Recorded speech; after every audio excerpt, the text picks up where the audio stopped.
ሰላም ጤና ይስጥልን ውድ አድማጭ ተመልካቾቻችን ከመሃል ሚዲያ የሰዓቱን ዜና ይዘንላችሁ ቀርበናል። በቅድሚያም አርዕስተ ዜናዎቹን እነሆ። ከኬንያ ቱርካና ግዛት በኩል የመጡ የታጠቁ ዘራፊዎች በኢትዮጵያ ድንበር በመግባት ተኩስ በመክፈት አንድ አርብቶ አደር በመግደል 706 የሚሆኑ ከብቶችን ዘርፈው መውሰዳቸው ተሰማ።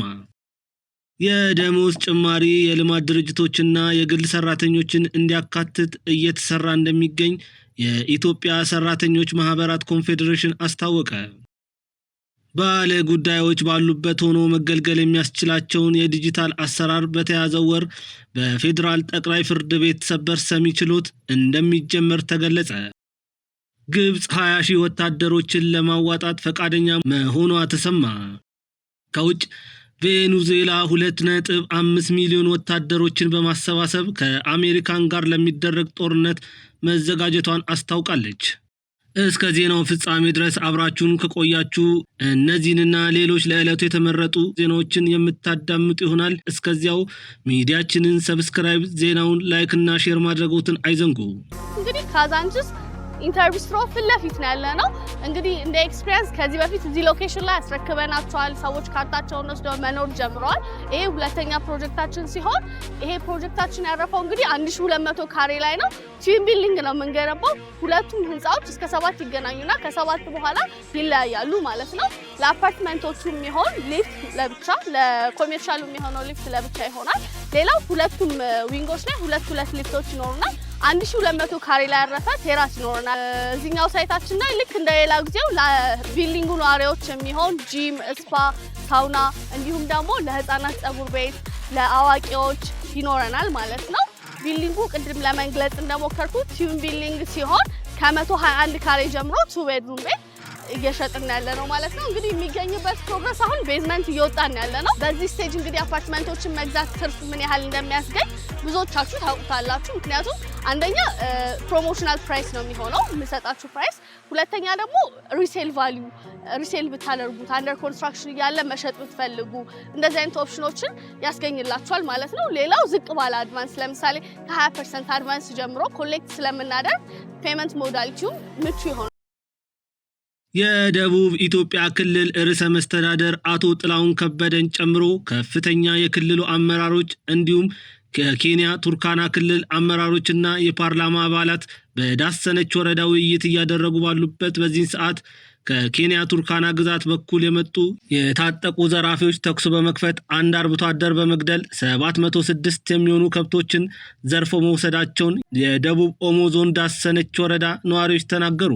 በኬንያ ቱርካና በኩል የሚደርስብን ዝርፊያና ትንኮሳ ረጅም ዘመናትን ያስቆጠረ ቢሆንም የሁለቱ ሀገራት ከፍተኛ አመራሮች በዚህ የሰላም ጉዳይ ላይ እየመከሩ ባሉበት ይህ ዝርፊያ መፈጸሙ የዳሰነች አርብቶ አደሮችን ምን ያህል ችግር ውስጥ ስለመሆናቸው ጥልቅ ማሳያ ነው ያሉት አርብቶ አደሮቹ የኛን ከብቶች እያረዱ ስጋ እየጠበሱ ፎቶና ቪዲዮ የሚያሳዩንም አሉ ሲሉ ምሬታቸውን ገልጸዋል። የዳሰነች ወረዳ ምክትል አስተዳዳሪ የሰላምና ጸጥታ ጽሕፈት ቤት ኃላፊ አቶ ኡመር ኑኩዌ ለቲክቫ ኢትዮጵያ እንደገለጹት ከኬንያ ቱርካና ግዛት የመጡ የታጠቁ ኃይሎች በዳሰነች ወረዳ ሄሮም በተባለ አካባቢ በመግባት አንድ አርብቶ አደር በመግደልና መሳሪያ በመውሰድ በመቶች የሚቆጠሩ ከብቶችን በመዝረፍ ወደ ቱርካና ሊዋና፣ ኮኮሩና ናፔከር ማምለጣቸውን ተናግረዋል። ከዚህ ቀደም በነበሩ ግጭቶች ወቅት የዳሰነች አርብቶ አደሮች ከቱርካና በኩል የሚወሰድባቸውን ነገሮች አጠቃላይ የሚመልሱ ሲሆን ከቱርካና በኩል በአንጻሩ የተወሰዱ ከብቶችን ጭምር ያለመመለስ ልምዶች እንዳሉም አቶ ኡመር አስረድተዋል።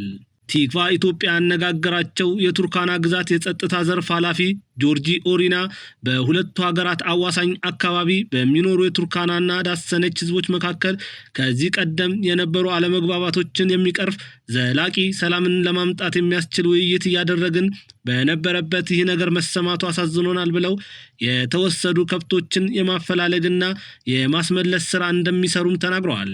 በሁለቱ ማህበረሰቦች መካከል እንዲህ አይነቱ የከብቶች መሰራረቅ የተለመደ ነው ያሉት ጆርጂ ኦሪና በሁለቱም በኩል የሚወሰዱ ከብቶችን ቁጥር አጋኖ የመግለጽ ልምዶች አሉ፣ ግን በአጭር ጊዜ ውስጥ ዘራፊዎችን ተከታትሎ ከብቶችን የማስመለስ ስራ ይሰራል ሲሉም ገልጸዋል። የአማራ ክልል የጸጥታ ምክር ቤት ዛሬ የክልሉን የጸጥታ ሁኔታ ገምግሟል። በግምገማው የክልሉ የጸጥታ ችግር ከጊዜ ወደ ጊዜ የተሻሻለ መምጣቱን ገልጿል።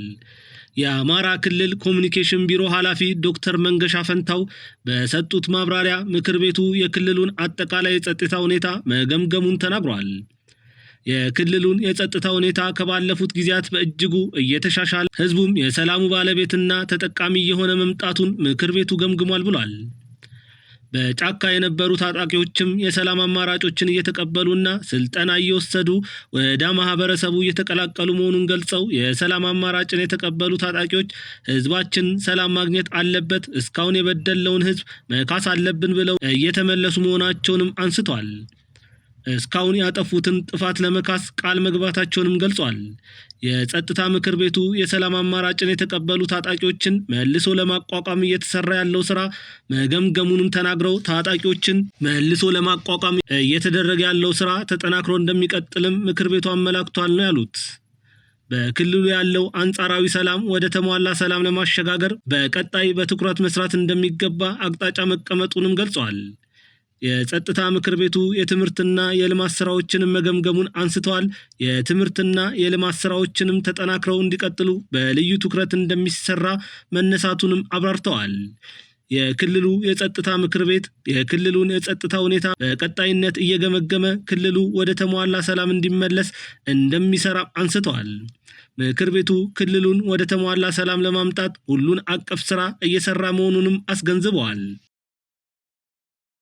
ከአንድ ዓመት በላይ በዋሽንግተን ሐይቅ ውስጥ ጠፍታ የነበረች የ24 ዓመት ትውልደ ኢትዮጵያዊት ቤቴልሔም ተሾመ ለማ አስክሬን ቤተሰቦቿ በቀጠሩት የግል ኩባንያ መገኘቱን የሲያትል ፖሊስ አስታወቀ። ቤቴልሔም ተሾመ ለማ ለመጨረሻ ጊዜ በሕይወት የታየችው በግንቦት ወር 2024 ዓ.ም እንደነበረ ፖሊሶች የተናገሩ ሲሆን በዚህም ወቅት በደቡብ ሲያትል ማርታ ዋሽንግተን ፓርክ አቅራቢያ በሚገኘው ሐይቅ ላይ አንድ ሰው አደጋ ላይ መሆኑን የሚገልጽ ጥሪ ለ911 መድረሱን እሳትና አደጋ መምሪያ አስታውቆ እንደነበር አይዘነጋም። በወቅቱ ቤቴልሔም የህይወት መታደጊያ ጃኬት ሳታደርግ ጀልባ ላይ የተሳፈረች ሲሆን ጀልባውንም ሲያሽከረክር የነበረው ግለሰብ አልኮል ጠጥቶ እንደነበር የፖሊስ ሪፖርት ያመለክታል።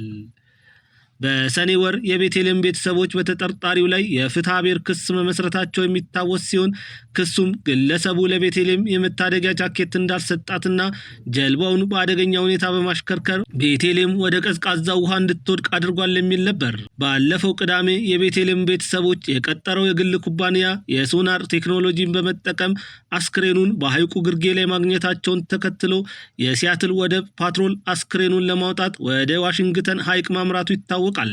የኪንግ ካውንቲ የሕክምና መርማሪ አስክሬኑን የቤቴልሔም ተሾመ ለማ መሆኑን ካረጋገጠ በኋላ የሞቷ መንስኤ መስጠም መሆኑንም ገልጿል።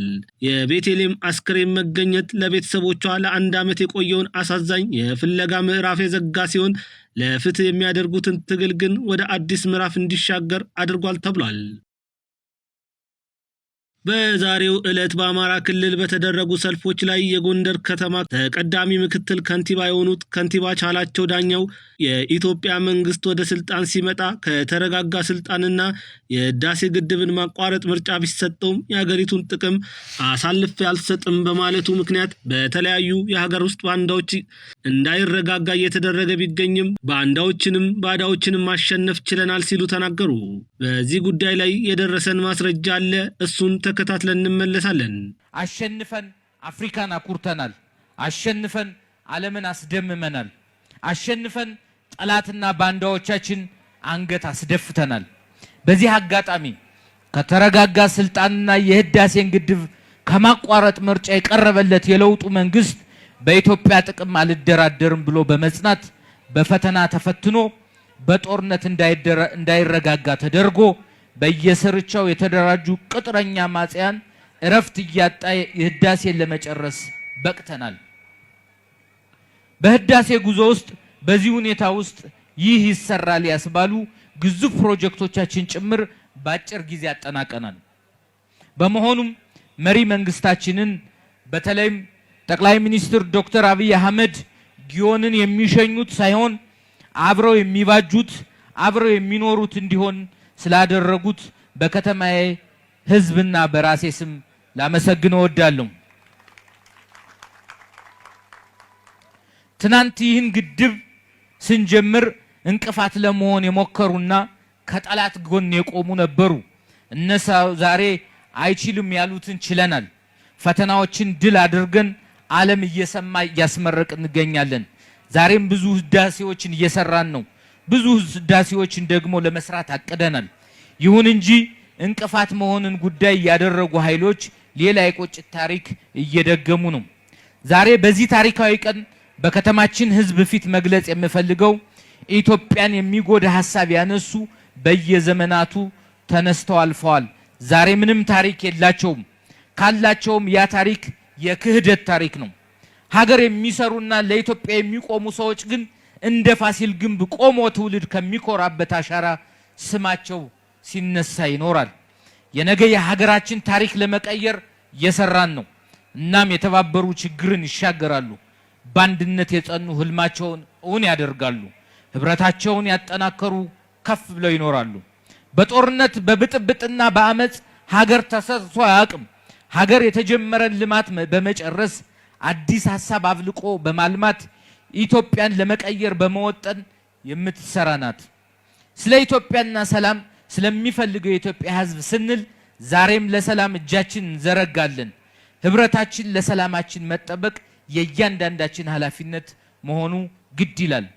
ለውይይት ለሰላም በራችን ከከፈትን ለወገናችን ህልውና ከተቆጨን ብዙ ህዳሴዎችን ዓለም እስኪደንቀው ገንብተን እንመርቃለን። እናም በከተማችን ህዝብ ስም ለሰላም ጥሪያችን እናቀርባለን። በመጨረሻም የጎንደር ከተማ ህዝብ በዚህ መልኩ ለህዳሴው ግድብ መጠናቀቅ የተሰማውን ደስታ ለመግለጽ ይህንን የድጋፍ ሰልፍውን ይሆን ዘንድ ለሰራችሁ ላስተባበራችሁ ሁሉ ምስጋናዬን እያቀረብኩ በድጋሚ እንኳን ደስ ያለን እንኳን ደስ አላችሁ ለማለት እወዳለሁ። አመሰግናለሁ። የኢትዮጵያ የውጭ ጉዳይ ሚኒስቴር ሆነው ያገለገሉት ዶክተር ምናሴ ኃይሌ ከዚህ ዓለም በሞት ተለዩ። የኢትዮጵያ ንጉሠ ነገሥት መንግስት የውጭ ጉዳይ ሚኒስቴር አገራቸውን ብሎ ማህጉራቸውን አፍሪካን ያገለገሉት ዶክተር ምናሴ ኃይሌ በተወለዱ በ95 ዓመታቸው መስከረም 1 ቀን 2018 ዓ.ም በሚኖሩበት ሀገር አሜሪካን ከዚህ ዓለም ድካም ማረፋቸው ታውቋል። ዶክተር ምናሴ ኃይሌ ከአባታቸው ከባላምባራስ ኃይሌ ድብነ ከእናታቸው ወይዘሮ እሌኒ ኃይሌ ታኅሳስ 24 ቀን 1922 ዓ.ም ሐረር ከተማ የተወለዱ ሲሆን ከማንም በላይ የለፉላትና ሀገራቸውን ከ50 ዓመታት በላይ ሳያዩ በስደት እንዳሉ በአሜሪካን ሀገር በኒው ጀርሲ ጠቅላይ ግዛት ህይወታቸው አልፏል። እኚህን አንጋፋ ዲፕሎማት ብዙዎቻችን የምናውቃቸው በዘመነ ቀዳማዊ ኃይለ ሥላሴ የሊቢያው ተወካይ የአፍሪካ አንድነት ድርጅት ዋና መዲና ከአዲስ አበባ ወደ ሌላ የአፍሪካ ከተማ እንዲዘዋወር ትዕቢትና ንቀት በታከለበት ሁኔታ ለጠየቀው ጥያቄ በሰጡት አስደናቂ መልስ ነበር። ዶክተር ምናሴ እንደ ኢሮፓውያን አቆጣጠር በ1922 ዓ.ም የተወለዱ ሲሆን የመጀመሪያ ዲግሪያቸውን እንደ ኢሮፓውያን አቆጣጠር ከ1946 እስከ 1950 በአሜሪካ በሚገኘው ዊስኮንሲን ማዲሰን ዩኒቨርሲቲ ካገኙ በኋላ በተጨማሪም ዶክትሬታቸውን እንደ ኢሮፓውያን አቆጣጠር ከ1954 እስከ 1960 ድረስ በኮሎምቢያ የሕግ ዩኒቨርሲቲ አግኝተዋል። ዶክተር ምናሴ በግርማዊ ኃይለ ሥላሴ አስተዳደር ውስጥ እንደ ኢሮፓውያን አቆጣጠር ከ1971 እስከ 1973 ዓ.ም የውጭ ጉዳይ ሚኒስቴር ሆነው ያገለገሉ ሲሆን በደርግ አብዮት ዘመን በህይወት ከተረፉት ጥቂት የቀዳማዊ ኃይለ ሥላሴ ባለስልጣናት አንዱ ናቸው። ዶክተር ምናሴ በሙሉ የፕሮፌሰርነት ማዕረግ በተለያዩ የአሜሪካን ዩኒቨርሲቲ ውስጥ የህግ መምሪያ ሆነው ማገልገል መቻላቸውን ህይወት ታሪካቸው ይናገራል። ግብጽ የአረብ ኔቶ እንዲቋቋም ሐሳብ አቀረበች። የግብፁ ፕሬዝዳንት አብዱል ፈታህ አልሲሲ የአረብ ሀገራት የራሳቸውን ወታደራዊ ጥምረት እንዲያቋቁሙ የሚጠይቅ ምክረ ሐሳብ ማቅረባቸው ተገለጸ። አልአክባር የተሰኘው የሊባኖስ ጋዜጣ ባቀረበው ዘገባ ግብጽ ይህንን ምክረ ሐሳብ ያቀረበችው በመካከለኛው ምስራቅና በአፍሪካ ቀንድ ለደህንነት ስጋት የሆኑ ጉዳዮች እየጨመሩ መጥተዋል በሚል ነው። የአረብ ሊግ በንግድና ኢንቨስትመንት ላይ ትኩረትን ያደረገ ተቋም መሆኑን የገለጸችው ግብጽ በመሆኑም ለተፈጠረው የደህንነት ስጋት መፍትሄ እንዲሆን ወታደራዊ ጥምረትም እንዲፈጠር ጠይቃለች። ይህም እንደ ኔቶ አይነት ወይንም የአሜሪካን የአፍሪካ ኮማንድ ፖስት አይነት ቅርጽ እንዲኖረው ማለቷንም ዘገባው አስታውቋል። ግብጽ ይህንን ሐሳብ አሁን ታንሳው እንጂ እቅዱ ከዛሬ 10 ዓመት በፊት በአጀንዳነት የቀረበ ነበር። በማርች ወር 2015 ማለትም የየመን የእርስ በርስ ጦርነት በተነሳበት ወቅት የአረብ ሀገራት የራሳቸውን ወታደራዊ ጥምረት ለመመስረት የሚያስችል ሐሳብ አቅርበው የተወያዩበት ቢሆንም በጥምር ኃይሉ ስልጣን ላይ መስማማት ሳይችሉ መቅረታቸው ይታወሳል። አሁን የግብፁ ፕሬዝዳንት አጀንዳውን በድጋሚ ያቀረቡት ሲሆን በጉዳዩ ላይ በዶሃ እየተካሄደ ባለው የአረብና ሙስሊም ሀገራት ጉባኤ ከተገኙ መሪዎች ጋር እየተወያዩበት እንደሚገኙ ዘገባው አስታውቋል። ፕሬዝዳንት አልሲሲ በዚህ እቅዳቸው 22 የአረብ ሀገራት የጥምረቱ አባል እንደሚሆኑ ግምታቸውን ያስቀመጡ ሲሆን እያንዳንዱ ሀገር ካለው ሀብት፣ ህዝብ ብዛትና ወታደራዊ አቅም በመነሳት ወታደሮችን ገንዘብም እንዲያዋጣ የሚል ሐሳብም አስፍረዋል። ለመነሻነትም በአዲሱ የአረብ ጥምር ኃይል ውስጥ ግብጽ 20 ሺህ ወታደሮችን ለማዋጣት ፈቃደኛ መሆኗን ዘገባዎች እየዘገቡ ይገኛሉ። የትምህርት ሚኒስቴር የሆኑት ፕሮፌሰር ብርሃኑ ነጋ የሪሜዲያል ፕሮግራም ፈተናን ለምን 100% ፈተናው በማዕከል እንዲሰጥ ተደረገ የሚል ጥያቄ ቀርቦላቸው መልስ ሰጥተዋል። ሚኒስቴሩ የሰጡት መልስ ሪሜዲያል የጀመርንበት ምክንያት የወደቁ ተማሪዎችን 1 ዓመት በደንብ አስተምረናቸው በሚቀጥለው ዓመት ፍሬሽማን ተማሪ እንዲሆኑ በማሰብ ነበር። ለዛም እንዲረዳን ተማሪዎች የሚማሩበት በኮሌጅ ውስጥ ስለሆነ 30% ከዚያው ከሚማሩበት ኮሌጅ 70%ቱ ደግሞ ከማዕከል የወጣ ፈተና እንዲፈተኑ ነበር ለማድረግ ታቅዶ የነበረው። ወደ ተግባር የተገባው ይሁን እንጂ የድሮ አመል አለቅ ያላቸው ኮሌጆች ተማሪዎችን 30 ከ30 በመስጠት የተማሪዎችን እውነተኛ ብቃት ማረጋገጥ እንዳይቻል አድርገዋል ሲሉ ተናግረዋል። ዩኒቨርሲቲዎችና ኮሌጆች ይህንን ያደረጉበት ዋነኛ ምክንያት የተማሪ ቁጥር ስለቀነሰባቸው ይህንን መንገድ ለመሙያነት መጠቀማቸው ነበር። ይህ ደግሞ እንደ ሀገር ልንወጣው ከምንፈልገው አሰራር መልሶ የሚከተን ሆኖ ስለተገኘ ፈተናው ከማዕከል እንዲሰጥ አድርገናል ብለዋል። የትምህርት ሚኒስቴር ዩኒቨርሲቲዎችን ማመን ስላቃተን ነው ፈተናውን ከማዕከል ያደረግነው ካሉ በኋላም ሪሜዲያል ሁሌም የሚደረግ ጉዳይ አይደለም፣ ቀስ በቀስ የምናስቀረው ጉዳይ ነው ሲሉም ተደምጧል። ባለ ጉዳዮች ባሉበት ሆኖ በዲጂታል የችሎት አገልግሎት የሚያገኙበት አሰራር ሊጀመር ነው ተባለ። ባለ ጉዳዮች ባሉበት ሆኖ መገልገል የሚያስችላቸውን የዲጂታል አሰራር በተያዘው ወር በፌዴራል ጠቅላይ ፍርድ ቤት ሰበር ሰሚ ችሎት እንደሚጀመርም ተገልጿል። የፌዴራል ጠቅላይ ፍርድ ቤት ምክትል ፕሬዝዳንት ጽህፈት ቤት ኃላፊ ዳኛ አበበው ሰለሞን ከኢትዮ ቴሌኮም ጋር በመተባበር በፌዴራል ፍርድ ቤቶች መሰረተ ልማት ተዘርግቷል ሲሉ ተናግረዋል። አጠቃላይ የፍርድ ቤት አገልግሎቱን በዲጂታል መስጠት የሚያስችል መተግበሪያ የለማ መሆኑን ገልጸው ወደ ዲጂታል አሰራር ለመሸጋገር የኤሌክትሮኒክ አቤቱታ አቀራረብና ሙግት መመሪያ ጸድቋል ብሏል። መመሪያው ባለጉዳዮች ባሉበት ሆኖ የኤሌክትሮኒክስ አቤቱታን ለማቅረብ መልስ እንዲሰጥ ከፍርድ ቤቶች ወደ ባለጉዳይ መጥሪያ ለማድረስ እንደሚያስችልም ጠቅሰዋል። ባለጉዳዮች የዳኝነት ሂደቱን ባሉበት ሆኖ እንዲከታተሉም የሚያስችል አሰራርን መካተቱንም ጠቁመዋል። በዚህም ከመስከረም 23 ቀን 2018 ዓ.ም ጀምሮ በፌዴራል ጠቅላይ ፍርድ ቤት ሰበር ሰሚ ችሎት ትግበራው እንደሚጀመርና በሂደት በተያዘው ዓመት በሁሉም የፌዴራል ፍርድ ቤቶች ለመተግበር መታቀዱንም አብራርተዋል። የደሞዝ ጭማሪ የልማት ድርጅቶችና የግል ሰራተኞችን እንዲያካትት እየተሰራ እንደሚገኝ የኢትዮጵያ ሰራተኞች ማህበራት ኮንፌዴሬሽን አስታወቀ። የኢትዮጵያ ሰራተኞች ማህበራት ኮንፌዴሬሽን ፕሬዝዳንት አቶ ካሳሁን ፎሎ ለኢትዮጵያ ፕሬስ ድርጅት እንደገለጹት የደሞዝ ይጨመር ጥያቄ የጋራ በመሆኑ ሁሉንም እንዲያካትት እየተሰራ ነው ብለዋል። የልማት ድርጅቶች ሰራተኞች በቦርዳቸውና ለግል ተቋማት በአሰሪና ሰራተኞች አዋጅ መሰረት የመነሻ ደሞዝ የሚወስን ቦርድ ተቋቁሞ እንዲታይ የሚያዝ ህጋዊ ማዕቀፍ አለ ያሉት ፕሬዝዳንቱ በዚህም የደሞዝ ቦርድ መንግስት ተቋቁሞ የመነሻ ደሞዝ እንዲወስን ኮንፌዴሬሽኑ ሚናውን እየተወጣ ነው ሲሉ ገልጿል። ኮንፌዴሬሽኑ ቦርድ ተቋቁሞ በፍጥነት ወደ ስራ እንዲገባ የድጋፍና ክትትል እንደሚያደርግም ነው አቶ ካሳሁን ያስረዱት። አቶ ካሳሁን አክለውም የመንግስት የልማት ድርጅቶች እንዲሁም የግል ሰራተኞች የሚተዳደሩባቸው ህጎች የተለያዩ ቢሆኑም ከደሞዝ ጭማሪ ጋር በተያያዘ የጋራ እንዲያሻሽሉ ኢኮኖሚው በራሱ እንደሚያስገድድም ተናግረዋል። ኮንፌዴሬሽኑ በ2011 ዓ.ም የግል ሰራተኞች መነሻ የደሞዝ በአሰሪና ሰራተኞች ጉዳይ አዋጅ ህጋዊ እንዲሆን አስችሏል ያሉት አቶ ካሳሁን በአዋጁ መሰረትም የወቅቱ የገበያና ኢኮኖሚያዊ ሁኔታ እየታየ በአመቱ መነሻ የደሞዝ ወለል የሚወስን የደሞዝ ቦርድ እንዲቋቋም ያዛል ብለዋል። ከደሞዝ ጭማሪ ጋር በተያያዘ የዋጋ ጭማሪ እንዳይደረግ ሁሉም በቅንጅት መሰራት እንዳለበት ገልጸው መንግስት አስተማሪ የሆነ እርምጃ መውሰድ እንዳለበትም መክረዋል። ታላቁ የኢትዮጵያ ህዳሴ ግድብ ኢትዮጵያ የተፈጥሮ ጸጋዋን በራሷ አቅም አልምታ መጠቀም እንደምትችል ያረጋገጠ መሆኑን የአማራ ክልል ርዕሰ መስተዳደር አረጋ ከበደ ገለጹ። ታላቁ የኢትዮጵያ ህዳሴ ግድብ መጠናቀቅን በማስመልከት በባህር ዳር ከተማ በተካሄደው ህዝባዊ ሰልፍ ላይ ርዕሰ መስተዳደር አረጋ ከበደንና ሌሎችም የክልሉ ከፍተኛ የሥራ ኃላፊዎች፣ የከተማዋና አካባቢ ነዋሪዎች ተገኝተዋል። በዚህ መርሃ ግብር ላይ ንግግር ያደረጉት የአማራ ክልል ርዕሰ መስተዳደር አረጋ ከበደ ታላቁ የኢትዮጵያ ህዳሴ ግድብ ኢትዮጵያ የተፈጥሮ ጸጋዋን በራሷ አቅም አልምታ መጠቀም እንደምትችል ያረጋገጠ መሆኑን ገልጸዋል። ግንባታው በራስ አቅም ግዙፍ ፕሮጀክቶችን ማሳካት የሚቻል መሆኑን በተግባር ያሳየና በህብረ ብሔራዊ አንድነት የላቀ ውጤት ማምጣት እንደሚቻልም ያሳየ መሆኑን ተናግረዋል። የባህር ዳር ከተማ አስተዳደር ተቀዳሚ ምክትል ከንቲባ ጎሹ እንዳለማው በበኩላቸው የህዳሴው ግድብ የኢትዮጵያ የከፍታና የማንሰራራት ጉዞ ማሳያ መሆኑንም ገልጸዋል። የግድቡ ግንባታ ስኬት የዘመናት ቁጭት ያበቃበት፣ ከድህነት አዙሪት የመውጣት ጥረት እየተሳካ መምጣቱን የሚያረጋግጥ እንዲሁም የኢትዮጵያን ብልጽግና አይቀሬነት ያረጋገጠ ነው ብለዋል። ከማለዳው ጀምሮ በባህር ዳር ከተማ በተካሄደው ህዝባዊ የድጋፍ ሰልፍ በርካታ የከተማው ነዋሪዎች የተለያዩ መፈክሮችን በማንገብ ደስታቸውን አስተጋብተዋል።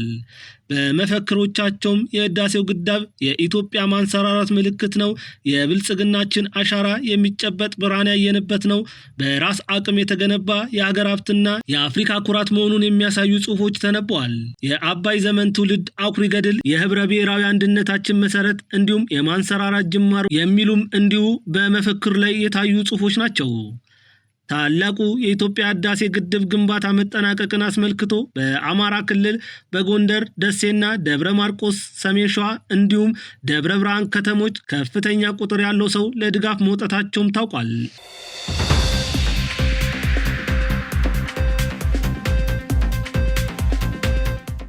ለሰዓቱ የነበሩን የሀገር ውስጥ ዜናዎች እነዚህን ይመስላሉ። አሁን ደግሞ ወደ ውጭ ዜናዎች የምናልፍ ይሆናል። የሶማሊያ ፖሊስ ፕሬዝዳንቱን በቲክቶክ ሰድበዋል ያላቸውን 4 ወጣቶች በቁጥጥር ስር መዋሉን አስታወቀ። የሶማሊያ ፕሬዝዳንት ዛሬ ባወጣው መግለጫ በፕሬዝዳንት ሐሰን ሼክ መሐመድ ላይ ስድብና ዘለፋ በመፈጸም የጠረጠራቸውን 4 የሞቃዲሾ ነዋሪዎች ወጣቶች ማሰሩን ገልጿል። ፖሊስ በመግለጫው ወጣቶቹ በቲክቶክ ላይ በለቀቁት ቪዲዮ የፕሬዝዳንቱን መልካም ስም አጉድፈዋል፣ ክብራቸውንም ነክተዋል፣ በአደባባይ አዋርዷቸዋል ያለ ሲሆን በተጨማሪም የሀገሪቱን ህገ መንግስትና የወንጀል ህግ መተላለፋቸውን አስረድተዋል። ወጣቶቹ በአሁኑ ወቅት በፖሊስ እጅ እንደሚገኙ ገልጾም በሀገሪቱ ህግ መሰረት ፍርድ ቤት እንደሚቀርቡም አስታውቋል። ህብረተሰቡም ተመሳሳይ ድርጊት ከመፈጸም እንዲቆጠብ ማሳሰቢያ ሰጥቷል። ሂራን ኒውስ እንደዘገበው ወጣቶቹ ሊታሰሩ የቻሉት ባለፈው ሳምንት በቲክቶክ ላይ ፕሬዝዳንቱን በተመለከተ ያቀረቡት ቪዲዮ በከፍተኛ ሁኔታ በመሰራጨቱ ነው። ቬኔዙዌላ 2.5 ሚሊዮን ወታደሮችን በማሰባሰብ ከአሜሪካን ጋር ለሚደረግ ጦርነት መዘጋጀቷን አስታውቃለች። የቬኔዙዌላው ፕሬዝዳንት ኒኮላስ ማዱሮ እንደተናገሩት ሀገራቸው በአሜሪካን ጥቃት ከተሰነዘረባት ለትጥቅ ትግል ዝግጁ ናት ሲሉም ተናግረዋል።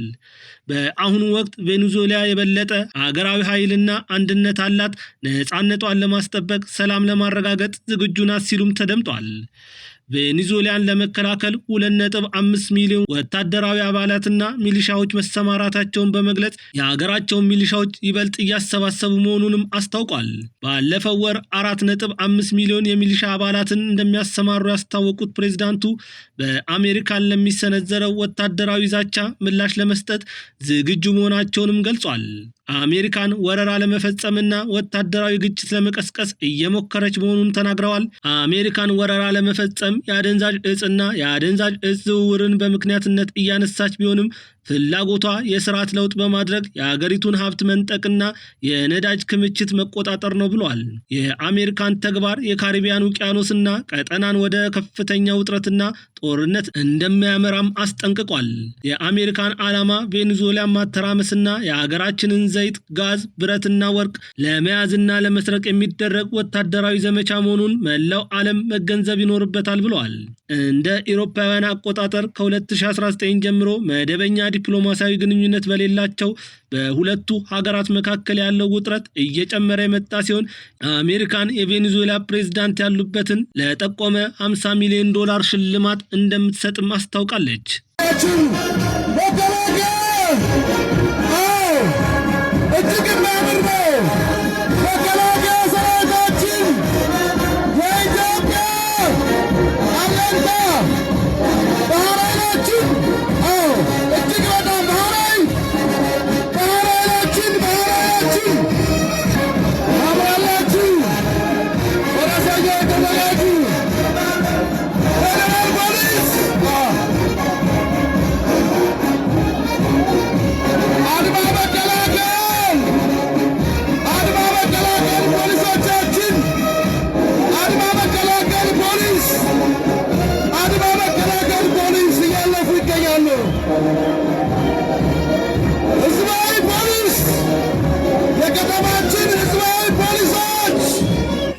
የከተማችን ህዝባዊ ፖሊስ እንኳን ደስ አላችሁ፣ እንኳን ደህና መጣችሁ። ህዝባዊ ፖሊስ የከተማችን ሚሊሻ ሰላም አስከባሪ፣ የከተማችን ሚሊሻ የሰላም አስከባሪ፣ የከተማችን ሚሊሻ ሰላም አስከባሪ